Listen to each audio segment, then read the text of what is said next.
Good afternoon. This is Jennifer Reynolds. I'm the Director of Ecosystem Restoration here at the South Florida Water Management District. I want to thank all of you for joining us today for the Lower Kissimmee Basin Stormwater Treatment Area Project Update. As we get started, I want to let you all know that this session is being recorded and it's also being live streamed on the South Florida Water Management District YouTube channel. And as we go through the presentations today, people can submit questions during the presentation using the question answer feature on Zoom. We will hold those questions until the end of the presentation, and then we'll address those questions at that time. There will also be an opportunity for public comment. And if you would like to make a public comment, use your raise hand feature on Zoom when we get to that point of the presentation, and you will be called on to make your public comment. That will be after the question and answer period.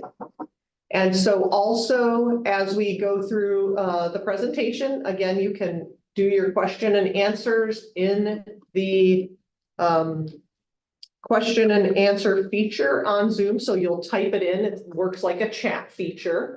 And then if you would like to make a public comment, we'll be doing those orally. We will have you raise your hand, we'll call on you, you'll be unmuted at that time to make your public comment. Again, those will be after the presentation. And so as we go to the project update, we'll go to the next slide, which is just our agenda.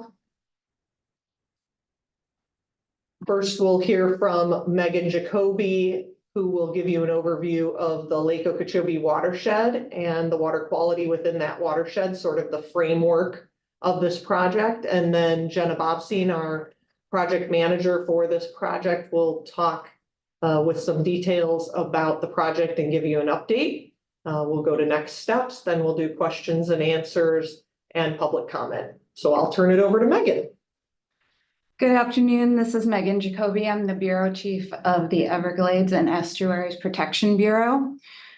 Before we get to talking about the project that you're all here to hear about today, I'm going to tell you a little bit about why project location is important. So we're going to talk a little bit about water quality. The focus of the Northern Everglades and Estuaries Protection Program, or as we fondly call it, NEEP, is to improve water quality in the Northern Everglades. And even though the program includes the Northern Estuaries too, today we're going to focus on the Lake Okeechobee watershed, which is the big pink area that you can see on the map north of Lake Okeechobee. In this watershed, we focus primarily on removing nutrients before they get to the lake, but water storage is also important. The district plans, constructs, and tracks project benefits through our watershed protection plans, which support the state's Basin Management Action Plan for this region. The Basin Management Action Plans act as a roadmap for achieving the total maximum daily loads, or TMDLs, set for the lake. Now, because of water quality conditions in this region, this project, the Lower Kissimmee Basin STA, was included in the 2020 update to the BMAP as a regional project to reduce total phosphorus loads from priority areas of the Lake Okeechobee watershed.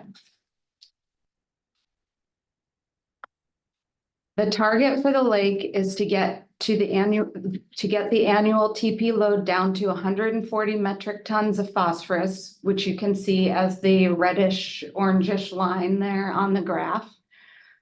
I don't actually expect you to be able to read all the individual points on the graphic, but the main point here is to show you that despite all the dips and raises in load over time, the lake is still highly impacted.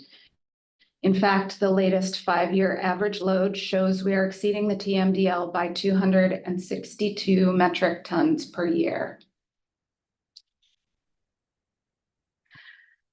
As part of its responsibilities in NEEP, the district collects water quality samples throughout the watershed. Sampling is set up such that each sub-watershed can be calculated independently of the others. So as an example, that means that any flow coming through the upper Kissimmee sub-watershed, the one that's at the very top of the map on the left, those flows and the means and loads will not be attributed to the lower Kissimmee or the Lake Istapoga subwatersheds to the south of the upper Kissimmee subwatershed. We also have sampling stations throughout the individual basins so we can parse out how individual basins are contributing to the subwatershed. From these sample collections, we know that the highest TP concentrations consistently come from the Taylor Creek Nubbin Slough subwatershed. That's the light blue area on the lower right portion of the map. And specifically, we know that the priority basins S154 and 154C have some of the highest concentrations in that subwatershed. So let's focus in a little bit on the Taylor Creek Nubbin Slough subwatershed a little bit. On this map to the far left, you can see the Taylor Creek Nubbin Slough subwatershed as the orange colored area on the map. It contains 5 basins, including the S154 and 154C basins, which continuously show some of the highest levels of nutrients in the Lake Okeechobee watershed. You can see here via the color coding that these 2 basins have the highest unit area load of phosphorus in the subwatershed at 0.7 and 0.8 pounds of phosphorus per acre.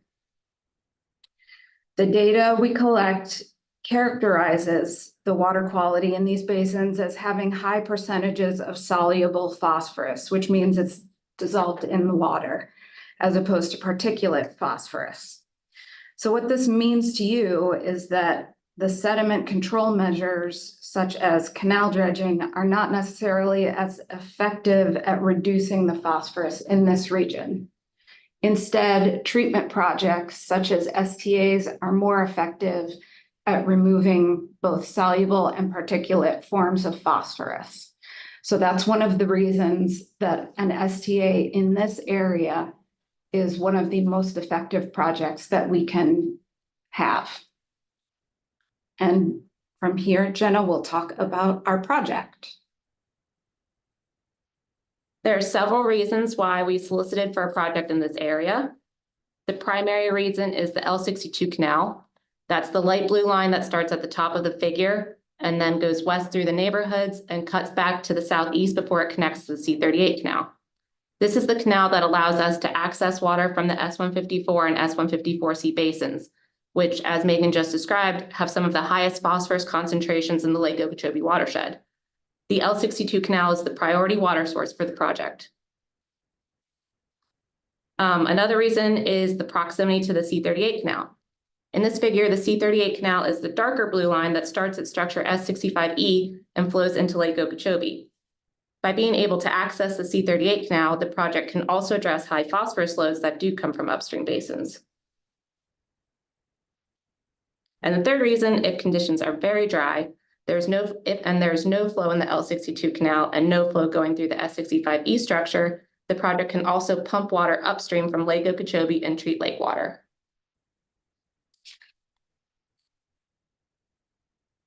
So the project is estimated to remove between 20 and 22 metric tons of total phosphorus per year. We know what the historical flow and phosphorus concentrations are for the L62 and C38 canals.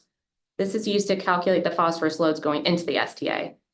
We then use a modeling tool called DMSTA to estimate how much phosphorus the STA will actually remove. Wetlands also have a lot of other environmental benefits beyond water quality improvement. The STA will provide hydrologic enhancement, groundwater recharge, as well as improved habitat for fish and wildlife. Additionally, all district projects provide public recreation opportunities. At the Lower Kissimmee Basin STA, this will likely include hiking, bicycling, and wildlife viewing.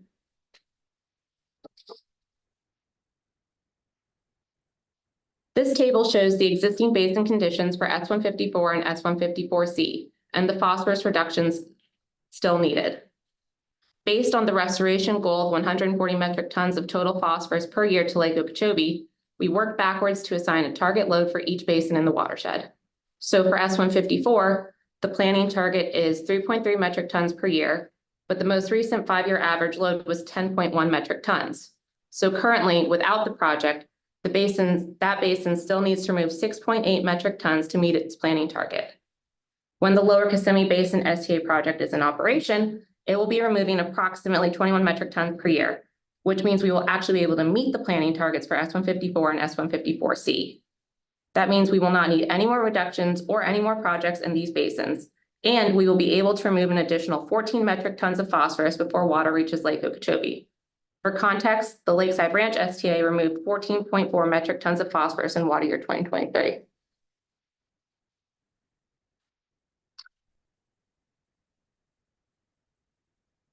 Part of the reason we're giving this project update is to provide more context to the public, since this is a different delivery mechanism than usual.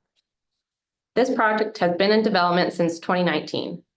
We knew that we wanted to do a project in the Lower Kissimmee area for all of the water quality reasons that we've discussed so far, but the district didn't own property in the right area and we were unable to find a willing landowner to sell.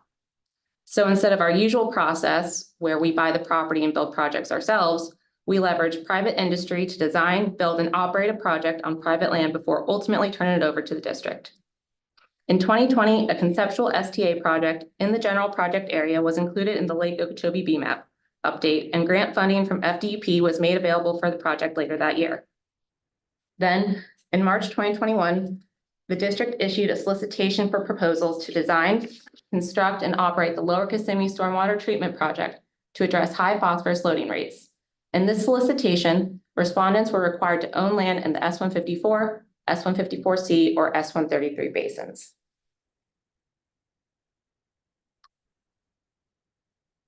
In April 2021, we received proposals from two private companies, Ecosystem Investment Partners, EIP, and Resource Environmental Solutions, RES. In May, the EIP proposal was selected, and we received governing board authorization to enter into negotiations. In December of 2021, EIP and the district entered into a contract to develop the Lower Kissimmee Basin STA project up to the preliminary design stage. Since the contract with EIP was executed in 2021, we have been working on the early phase project design deliverables, including the reconnaissance study and the design documentation report. And then in April 2023, an additional 1,400-acre parcel became available to add to the project footprint, which will allow for more phosphorus removal.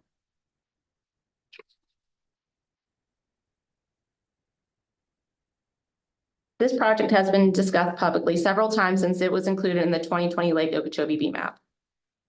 The conceptual project was first discussed at a NEAP workshop in 2020. It's also been discussed at 4 different governing board meetings. There were also project presentations made at the County Coalition for Responsible Management of Lake Okeechobee in 2022 and 2023, as well as the community meetings held in Okeechobee last summer.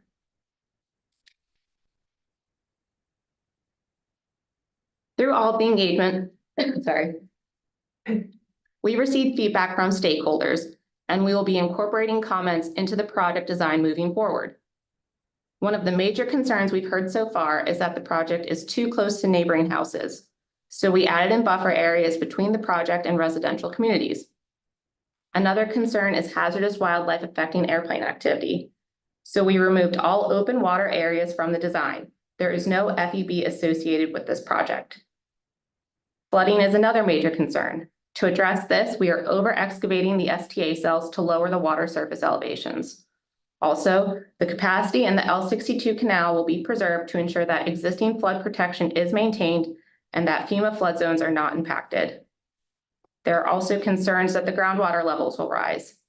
To address this, there will be a perimeter canal system around the project that will be monitored in real time and operated to ensure that groundwater levels in adjacent lands are maintained at existing levels. So that brings us to where we are today. District staff have been working very closely with EIP on the project design, along with their consulting contractors, Brown and Caldwell and Phillips and Jordan. This is the conceptual project layout. You can see that it includes the additional res parcel, as well as some of the design changes that we just discussed, like the buffer areas, the lower STA cells, and the perimeter canal system. We are currently at the preliminary design phase, which should be complete next summer.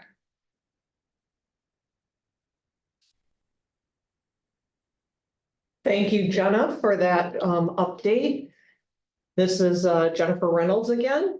And so what are our next steps? On the previous slide, you saw the expanded footprint of the project concept. Next week, we have our governing board, and staff is bringing a agenda item to the governing board at that meeting. That is a contract amendment for expanding the preliminary design from the initial design proposal that we received in the RFP to that expanded preliminary design based on feedback that we received during this initial phase 1 of the project. And so that is to incorporate a larger footprint in order to enhance the nutrient removal of this project, as well as incorporate those buffer areas and some of the other management that will be incorporated into the project concept. So that is the proposal that will be going to our governing board next week for their consideration. Also, in our next steps will be continued public engagement on this project, providing updates as needed on the project and on our feedback as we go through the phases of design.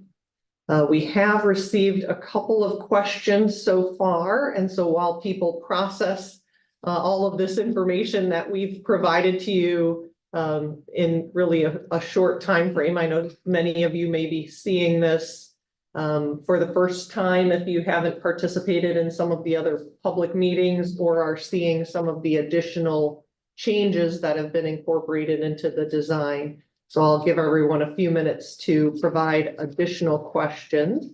But in the meantime, we will start answering the questions that are here. And so the first question that we have is about the data, about our water quality data. And so I'm going to ask John Madden to introduce himself and then tell us where this data can be found for members of the public to take a greater look at it. Sure, and thank you for the question. This is Jonathan Madden, section administrator at the district. And the individual data points themselves, the sample results that are processed by our lab after our field crews collect them, can be found in DB Hydro, our database that is available online. That is on our website, sfwmd.gov/dbhydro. That data is also summarized and more similarly to the figure, some of the figures you saw in the presentation. Collectively, that data is rolled up and calculations are done for the overall loading on an annual basis. We go by the water year, and those are reported in the South Florida Environmental Report in Chapter 8B, and then some upstream data is also in Appendix 8B-1, and that is available under the reports section on our website as well. Thank you, John. So another question that we have is how would people enter this project when it becomes available for public access? And so the primary public entrance to the project, once construction is complete, is anticipated to be off of the Highway 70, so on the north end of the project. But there will be anticipated public recreation routes. And so the levees around the stormwater treatment area, like in many of our other stormwater treatment areas, are anticipated to be walking trails and have public access. So people who live nearby are likely to have the opportunity to have other access routes than just that main parking area that would be off of Highway 70. So some of those details have not been designed yet, and that is part of what the design phase of this project would incorporate, and we would look forward to additional public input into the recreational features and public access points that would be useful for the public in order to enjoy this facility in the future. There's also a question about the acreage of the project, so I'll turn it over to Jenna to talk about the size of the project. Sure. The original EIP parcel was 3,400 acres. And now with the additional res parcel, that's another 1,400 acres. So the total project area is now 4,800 acres. Did I do that math right? Yeah. Okay, we have some additional questions coming in. There is sometimes a little bit of delay on our end, so just give us a minute to be able to access the questions. There's a question about access during construction. During a construction period, generally, we do not allow any access to the construction site by the public, and that's for the public safety as well as the efficiency of the construction, but we generally ensure that the construction site is not accessible to the public for everyone's safety.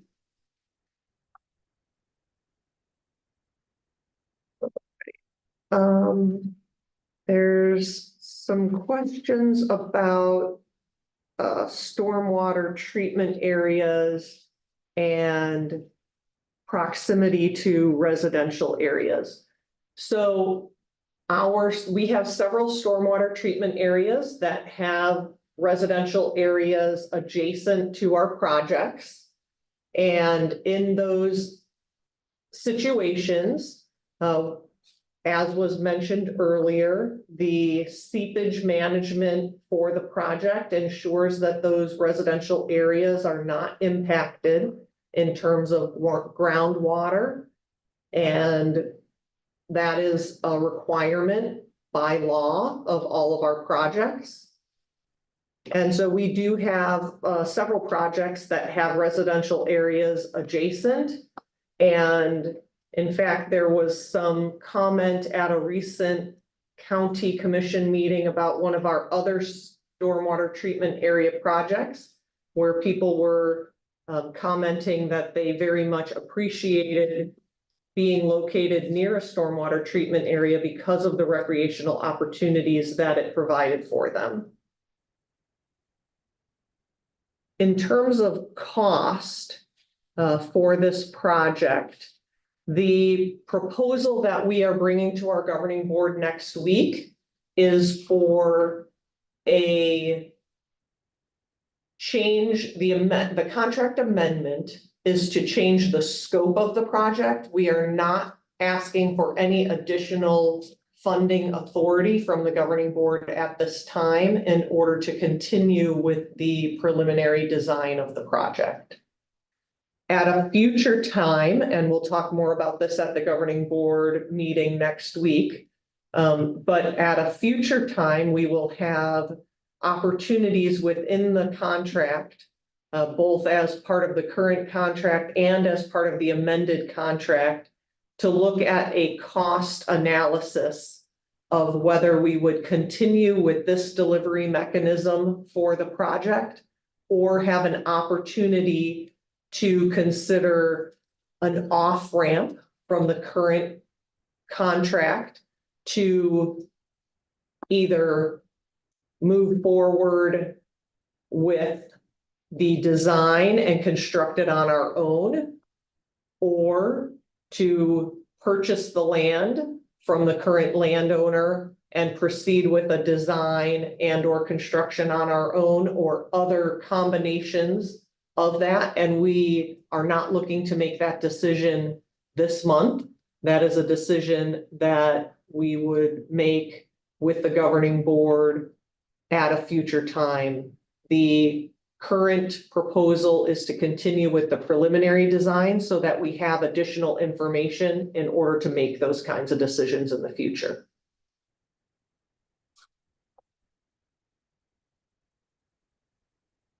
There are a couple of additional questions about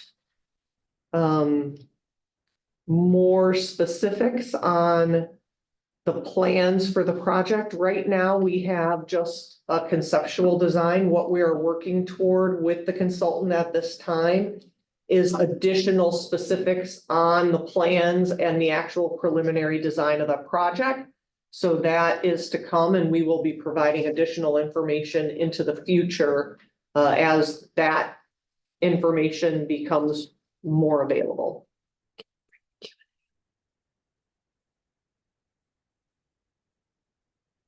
So there's a couple of questions about the airstrips and the FAA. Jenna, I was wondering if you could talk a little bit about the work that we've done to address the public concern about the airfields and the proximity of this project to neighboring airstrips.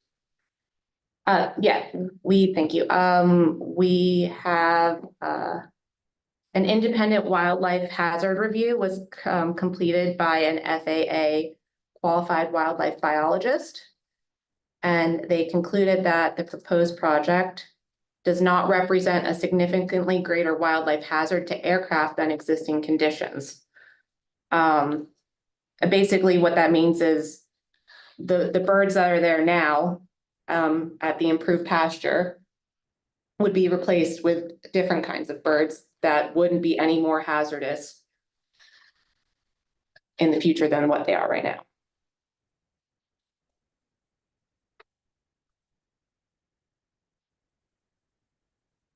All right, another question about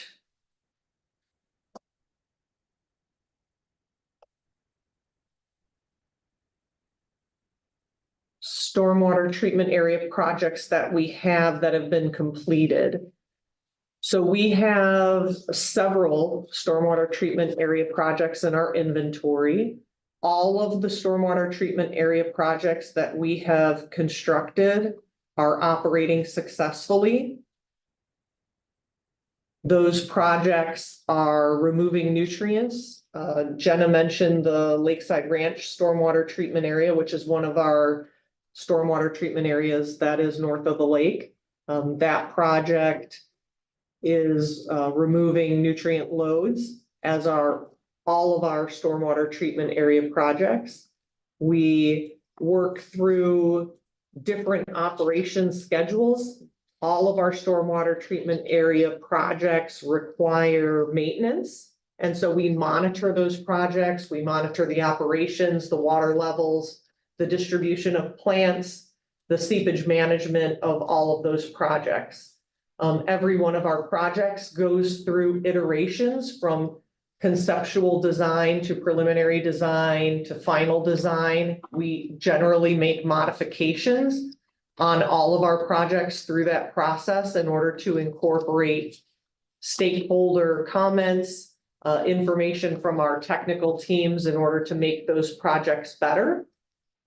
Just as is the case with this project, most projects go through changes from the initial concept through our conceptual design, preliminary design, and final design. And even in construction, we sometimes make design and construction changes in order to incorporate new information or input from our technical teams in order to optimize the operations and construction of our projects.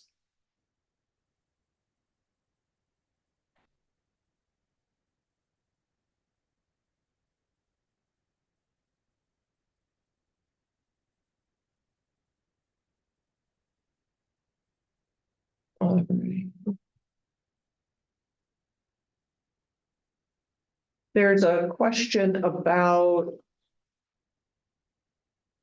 the county's input on this project. We're continuing to coordinate closely with Okeechobee County. They have some concerns about their land development regulations, and we are working closely with them.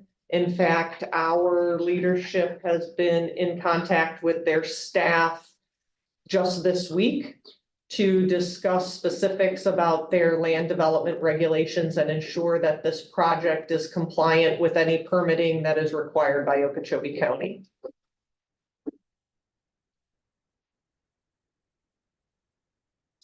There's a question about the Lake Ostokoga project. That one is not associated with this project. That is a separate project from this. If you have questions about that project, feel free to reach out to us and we can provide you information about that project. The depth of the water in the cells associated with a stormwater treatment area, I'll give that one over to Jenna and let her answer that question. The water depth will be typically 1.5 feet, so just 18 inches with a max water depth of 2 feet. And then in addition to that, we also include additional freeboard in our design so that if a stormwater treatment area has water in it for its regular operations and a very large storm event like a tropical event occurs over the area and there's intense rainfall, that the facility is able to retain those waters without flooding any of the adjacent properties.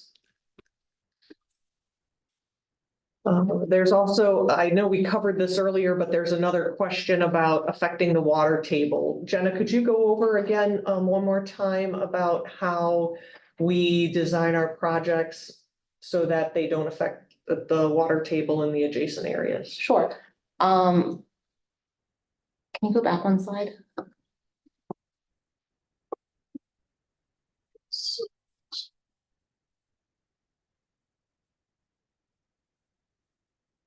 So we are conducting groundwater monitoring for adjacent properties now, so we know what the existing water table conditions are. And as part of the design, there will be a perimeter canal system to intercept the seepage coming off of this project. So the adjacent properties wouldn't see a rise in groundwater level. But if they do, these perimeter canal systems are monitored in real time, so we'll be able to see that. And then we could adjust the operations of the perimeter canal system to draw them down and draw down the groundwater tables nearby in real time. So that's how we would manage it.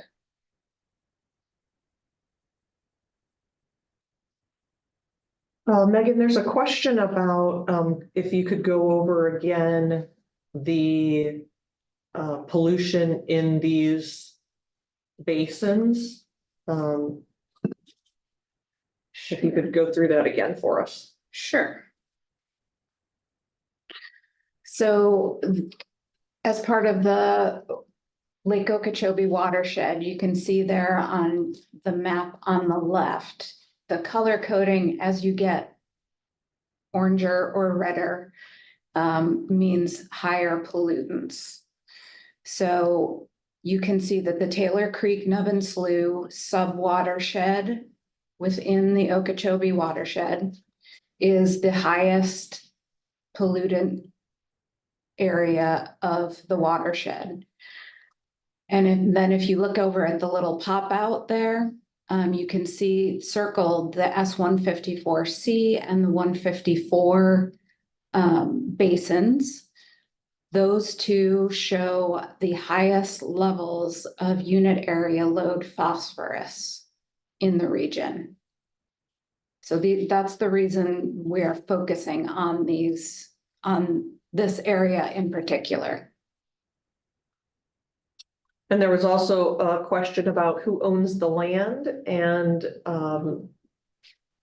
willing landowner transactions. So earlier in the presentation, we talked about how we went through a request for proposal process in order to identify lands that would be available for a project. And we specifically went through this because the district at the time did not own land to do a stormwater treatment area or nutrient removal project in these sub-watersheds.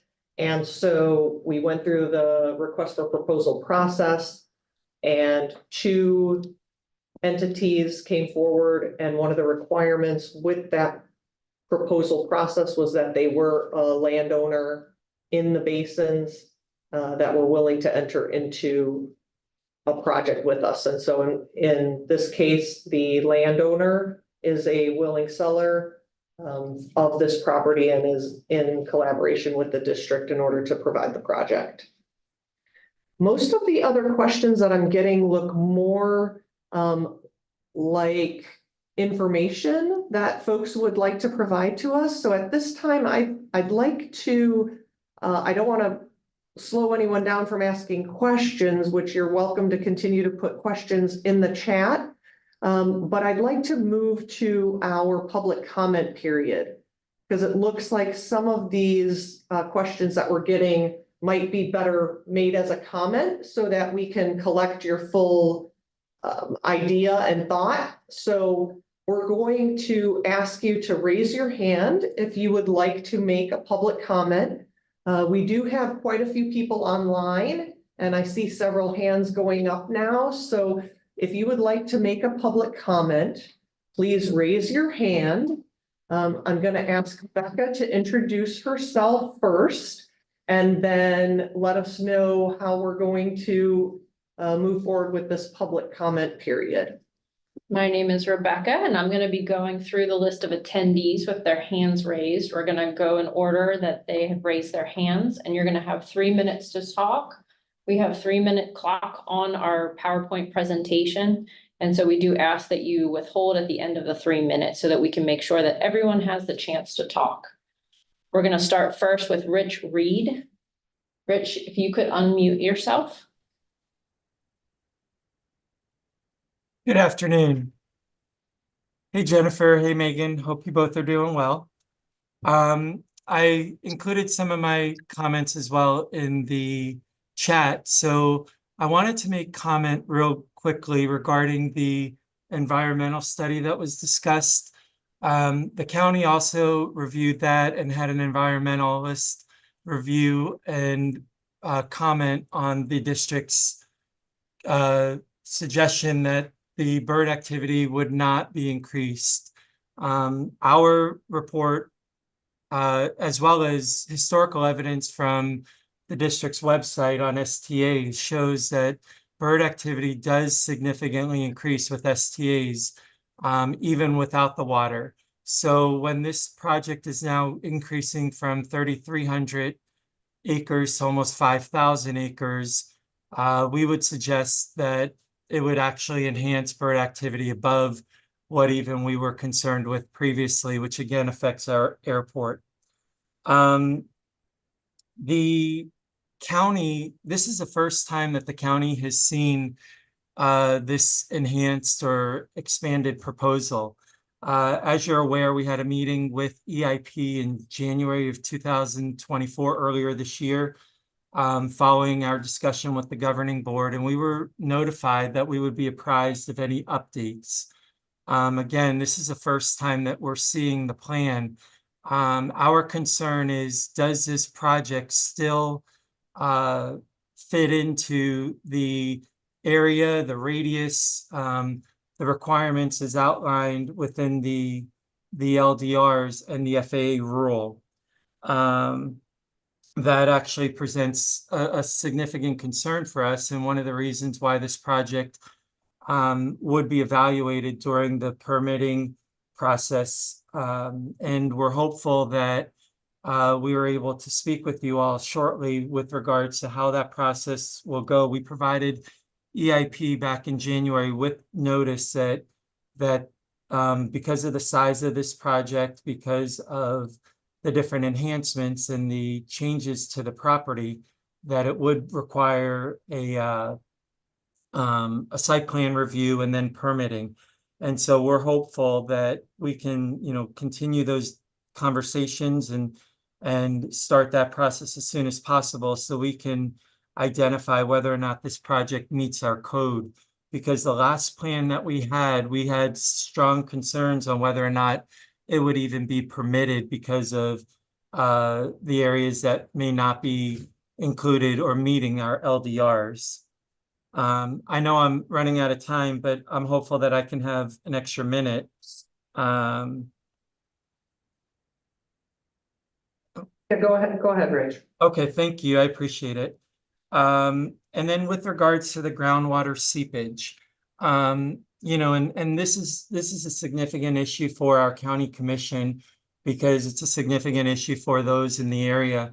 And we're aware of the seepage canal and some of those things. However, the different projects that have been in the news with, reservoirs that have been leaking and only 20% of the reservoir is being used at this time. And we have businesses in and around the area that would be affected. And we're very concerned with that. And again, it would affect the permitting side of this project. And so we're hopeful that the H&H studies will be done shortly outside of the monitoring wells. But we're hopeful that through this permitting process, we can address many of these issues. But we are concerned that, the plan that we're more familiar with would not, be able to be permitted or may not be able to be permitted at this time. So just wanted to make those comments, and we look forward to speaking with you all more. And I do appreciate that you all are available to speak with us, and we look forward to speaking with district staff rather than maybe the project managers on it, because of the relationship that we do have, and we appreciate you all. So thank you.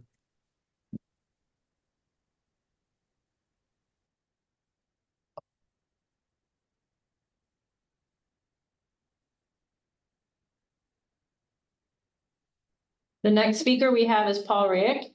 You can unmute yourself.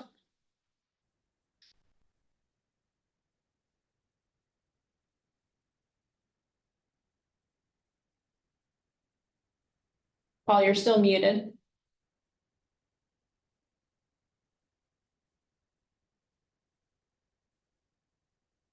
I got it. Thank you. Can you hear me?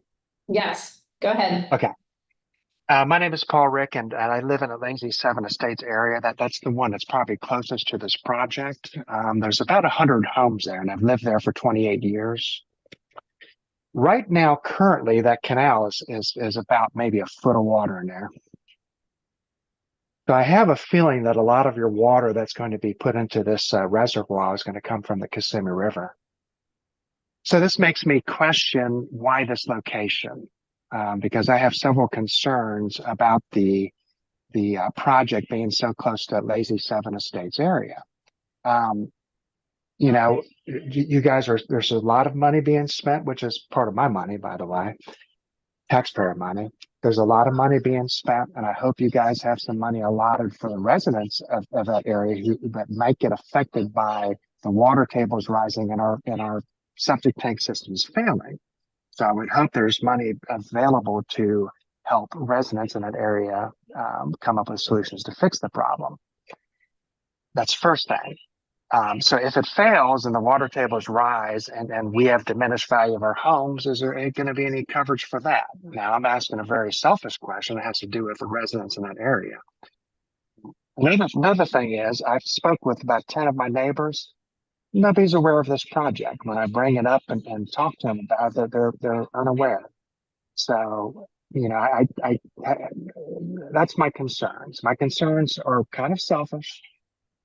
Yes, there's a bird issue, not to mention mosquitoes and all that stuff. But I'm just concerned about my property, the value of my property, and are we going to be able to continue living there? There's going to be water issues. There's going to be water quality issues.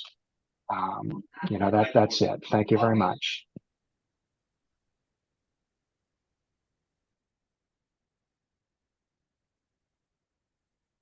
Next person we have up is Valentina Mealy. If you can unmute yourself. Hi, can you hear me? Yes, we can. You can go ahead. Okay, great. Yeah, this is Valentina Miele, and I'm calling with Florida Oceanographic Society, and we are a coastal conservation nonprofit located in Stuart, Florida. And the reason why I'm submitting a comment is just to say, water storage north of the lake is badly needed. Lake Okeechobee water levels reached historic heights this year due to hurricanes and a very wet, dry season.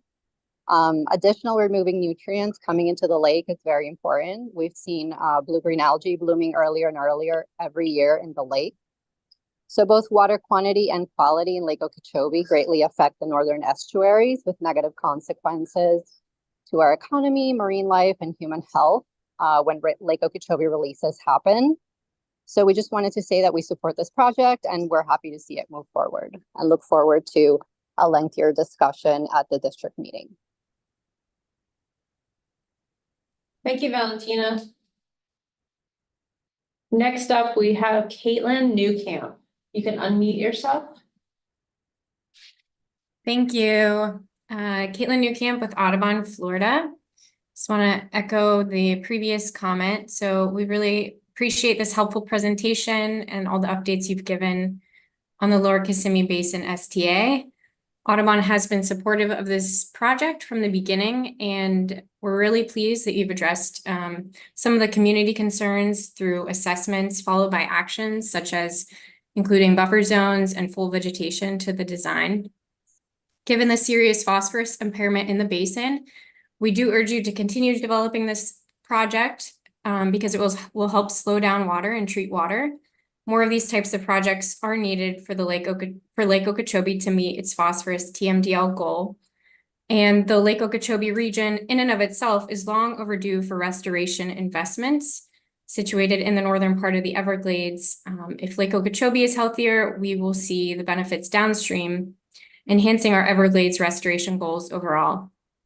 We add that the location of this STA is really ideal as it's adjacent to a reliable source of water and within a basin, like I mentioned, with one of the highest levels of phosphorus that enter the lake.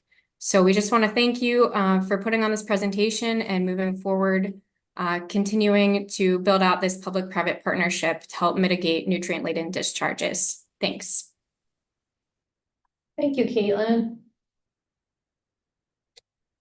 Next up, we have Ruby Bodowski. You can unmute yourself. Good afternoon. I want to thank you for the opportunity to speak with y'all.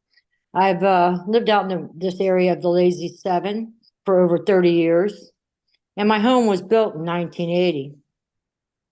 If you can remind yourself of the floor elevation of the homes out here at that time, this poses a great concern, not only to my home, the value of my home, my septic system, my well system. And I'm sure that about when I moved out here, there was maybe a dozen, maybe 24 homes out here. Now there's approximately 250 of us out here. And some of these homes back up right against the project. And I don't see anything that if a problem arises from this project that will prevent a pool popping out of the ground from the seepage, and you're not going to find it in time. And I'm going to tell you, I do visit Nubbin Slough, Lakeside Ranch, Taylor Creek, those STAs. I also kayaked this past week from Lake Okeechobee to almost State Road 70 on the Kissimmee River. I'm a 5th generation Floridian. I know how Florida has grown, and I don't feel that it's runoff from all this building. How about doing a building moratorium? That's where your runoff comes from. Think about that. And I just want to say, you know, and those wildlife areas I've seen, and I live on the runway. I'm not a pilot. Unfortunately, my husband had a health issue and couldn't get his pilot's license, but we moved here to enjoy the aircraft. And I have several friends that are pilots. And I visit these other STAs, and you're trying to tell me that the birds are not going to come to this? I've seen spoonbills, eagles, and all types of birds, white pelicans. They're going to come. Anyway, I'm asking you to please stop this project right against these homes and these runways and move it north. And I would appreciate that if you would vote for that and kind of think of your citizens that make your salary and live here. I know I'm running out of time, but I appreciate if you would take a closer look and talk with our county commission and get this moved north, west, anywhere away from this residential area. Thank you and have a wonderful day. Thank you for your comments, Ruby. Next up, we have James Madrigal. You can unmute yourself, James. Yeah, can you hear me? Yes, we can. Go ahead. All right. Yeah, my name is James Madrigal. I live right against where this border of this project's going to be. I'd just like to say I've noticed, I'm sure all my neighbors that are listening have noticed, the only people that are for this project that's been on here so far do not live here. They're from out of town speaking for it. All the residents that live here are pretty well not for it, the ones that know about it. The county has been against this thing, and not just because of the project, it's simply because of the location of it. I don't feel that it has to be as big as it is, especially if we're just going to treat this L62 canal as the main thing that we're trying to accomplish here. Only from what we've been told by EIP and water management, only 10 to 15% of the water in this project is going to come from the L62 canal. And the rest of it's going to come from the river, or I guess from the lake, we're saying now, or, other sources. So it doesn't have to be as big as it is. The county's been against it. The residents are against it. And what does water management or EIP or whoever's making this decision decide to do? Not listen to the residents and the county that it's going in. We're going to add another 1,400 acres to it and make it bigger. So I kind of feel, or I don't feel, I know we're not being listened to as far as the residents and the county. And I really, really, really believe that this thing, if it just absolutely has to go in this location, could be made a lot smaller and be moved away. I know they've put in buffer areas. The buffer area they've put in right beside my property is supposed to be around 100 to 150 feet, which is nothing. You're going to put 5,000 acres of water right up against me where there's no water now, and you're going to give me a 100-foot buffer. That's not going to do anything. And another comment, as far as all the residents around here, I keep being told that they cannot change my property in any way. Water management can't. They're not allowed to. I'd like to know the plan for keeping all these new bugs that we're going to get from this 1.5 foot deep water off of my property. Because they're not here now. I'm not saying we don't have any bugs, but we don't have near the bugs. I used to live on the lake in Lakeport, and there's a world of difference. So I don't think the bugs, nobody's going to keep water management bugs off of our property, and we're going to be stuck here dealing with it. Not any of these people that are speaking for this thing, and not anybody that's building it. It's going to be us. So anyways, I appreciate it. Thank you. Thank you for your comments, James. Next up, we have Kelly Cox. Kelly, you can unmute yourself. Hello, thanks so much for the opportunity to speak. This is Kelly Cox, Director of Everglades Policy with Audubon, Florida. I want to thank the staff for the presentation today. I found it really helpful, and I want to applaud the continued efforts of the district to be really transparent and responsive to the community concerns, all the while balancing the need for water quality improvement and flood protection. I think that's a hard act to do, and I really applaud y'all for doing that. Today's presentation was great. And as my colleagues mentioned, Audubon's in full support of this project moving forward. It is a great example of a public-private partnership that we at Audubon work so hard to advance as we seemingly run out of land in the state of Florida for these types of projects. We have a willing seller here, and we absolutely should capitalize on this opportunity. And looking at the totality of information, it's clear that the benefits far outweigh the concerns in our view. We've just ended a period of discharges from Lake Okeechobee to our coastal estuaries, hovering on the edge of harm. Meanwhile, Lake Okeechobee continues to suffer from elevated lake levels. Simply put, we just need more places to store and treat water before we move it south to support Everglades restoration goals. And so more and more, we have to look north of Lake Okeechobee for that storage capacity. And that's exactly what this project does. It's in a prime location. It will have access to Lake Okeechobee water. It will create optimal conditions for an STA, and that will help us reduce harmful levels of phosphorus and improve water quality. So all that to say, we're excited at Audubon about this project. We are encouraged to see it moving forward in tandem with other really important projects that are coming down the line, like the Lake Okeechobee Watershed Restoration Project, as well as the Lake Okeechobee Component A Reservoir Project. And we are enthusiastic about the inclusion of additional acreage. And that's because we don't need less storage capacity, we need more and so much more. This project is so needed, and we want to thank the district for your leadership and for addressing community concerns and for moving this project forward. We look forward to talking more about it next week at the governing board meeting. Thank you. Thank you so much, Kelly. Next up, we have Scott Hunt. Scott, you can unmute yourself. Thank you. Can you hear me okay? Good. Yes, go ahead. Thank you for the opportunity to speak, and thank you for the presentation. I still have numerous concerns, and I'm going to try to get through these as quick as I can, and hopefully somebody can address them there. I understand that this is a high concentration area. I totally get that. We need to reduce phosphorus everywhere. But I also know that phosphorus out of the lake is phosphorus out of the lake, no matter where you pull it from. And so if you're using a mechanical filter, for example, and it filters 50%, then you certainly want to go to the high concentration areas and change that filter out as fast as you can.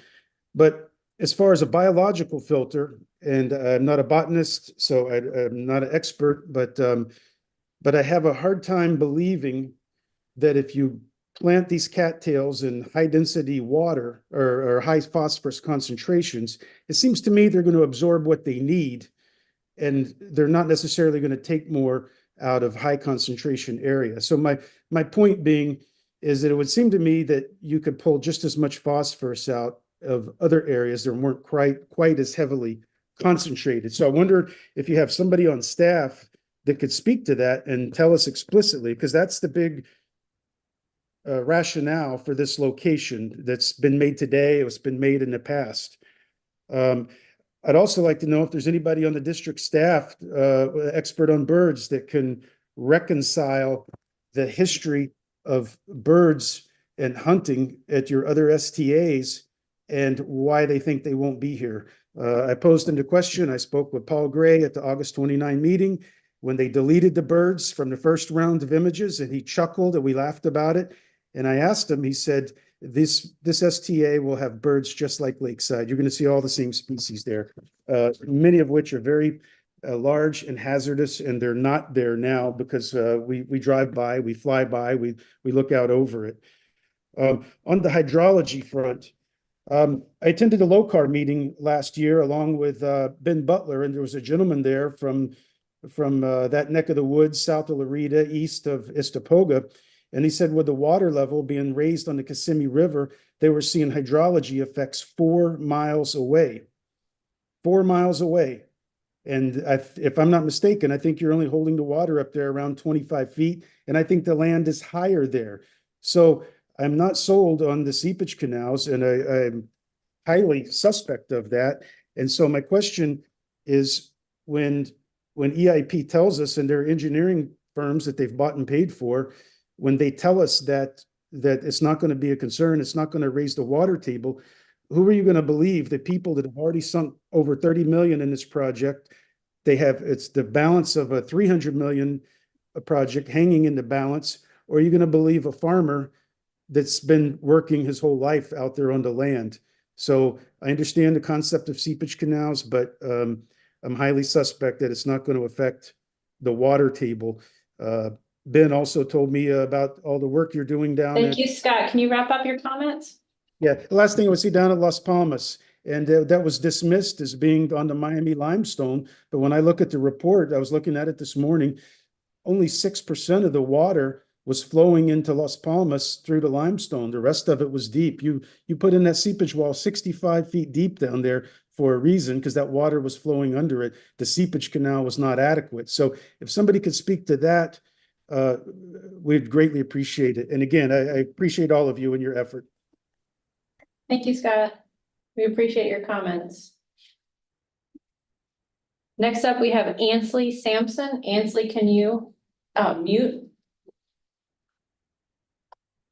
Yes, I believe so. I will keep my comments very brief. My name is Ansley Sampson. I'm the General Counsel of Everglades Law Center. We are a public interest environmental law firm in existence since 1995 with the mission to advocate, negotiate, and when necessary, litigate to protect the South Florida ecosystem. ELC has long worked with partners, several of whom have already spoken in support of this project, to support Everglades restoration and restore healthy water quality in the Everglades. This project in this location would provide much needed water quality treatment in a critical location. We deeply appreciate the district's ongoing work with a willing seller here with the county and as well as the interested parties to design and implement this incredibly important restoration initiative. Thank you very much. Thank you, Ansley. Next up, we have Anna Upton. You can unmute yourself. Hi, thank you. This is Anna Upton. I'm the CEO of the Everglades Trust. We've been a proud supporter of this project for nearly 5 years, helped to get it as part of the Basin Management Action Plan that DEP put together, which is 4 years ago. I think everybody knows, and I appreciate the district highlighting the serious water quality problems that we have north of the lake. I think this particular project is a win-win because you have a willing seller transaction. It's a public-private partnership. And so you're taking out of production a high loading piece of land and putting in its place something that will treat the surrounding basin to allow all the other agricultural communities to continue to operate as they do now. And I think it's the type of thing that we need to do more of throughout the state. So we are proudly supporting this project. To Ruby and James, and I think Scott, I'm not sure if you're a resident too, to the extent you're concerned about, the septic issue, I would be more than happy to link arms with you and work on some septic to sewer funding coming your way with the state legislature. We've got a great governor and a great state legislature that wants to fund those types of things to improve water quality. So more than happy to work with you on that. And every drop of water that we can clean before it goes into Lake Okeechobee helps our residents on the receiving end of the discharges and helps our Everglades. So thank you guys for moving forward with this great project. Thank you, Anna, for your comments. Next up, we have Matt Butte.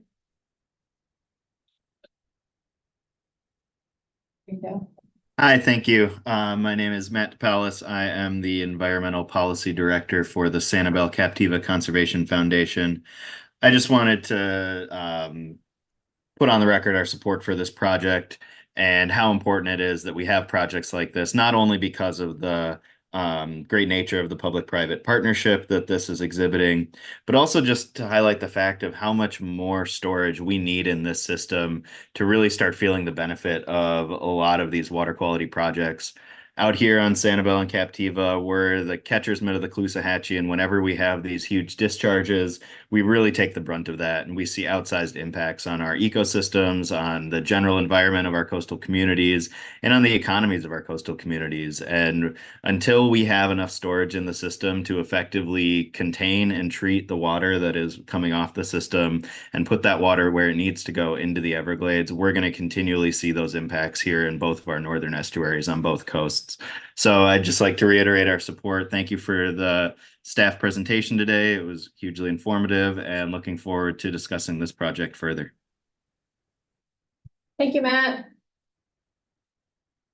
We appreciate your comments. Last up, we have Paul Julian. Paul, you can unmute yourself. All right, thank you very much. Paul Julian, biogeochemist with the Everglades Foundation. I really appreciate the presentation and providing an update on the status of the project and kind of the scope. It's in a project that's very well needed. You know, the concentrations coming out of that basin of phosphorus is about 100 times of what we need to get the goal for Lake Okeechobee. Not to mention the loading associated with that basin is pretty significant. In addition to that, Kissimmee River contributes a significant amount of not only just water, because it's one of the main sources to the lake, but also phosphorus. It's, the one conveyor belt, phosphorus conveyor belt that moves the phosphorus from the northern Kissimmee area all the way down to Lake Okeechobee. And so not only do we need treatment, but also we need storage. A lot of the studies that we've had in the past planning projects, as a matter of fact, have shown that if we have storage north of the lake and south of the lake, we significantly improve the ecology of Lake Okeechobee. As in, we're going to have the potential to help the fisheries. Right now, they're limping along, if that. And I know there's significant issues with other stakeholders, but I'm hoping that we can get to a place where this project gets constructed and we start seeing the benefits sooner rather than later. Thanks again, and looking forward to progress on this project.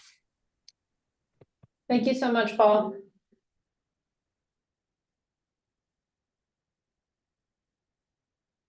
All right, so that I don't see any additional hands raised at this time. If you feel like you have additional questions about this project, feel free to send us additional questions at the email that's on the screen now. That's LKBSTA, Lower Kissimmee Basin STA, at sfwmd.gov. So again, LKBSTA at sfwmd.gov. We'd be happy to answer additional questions.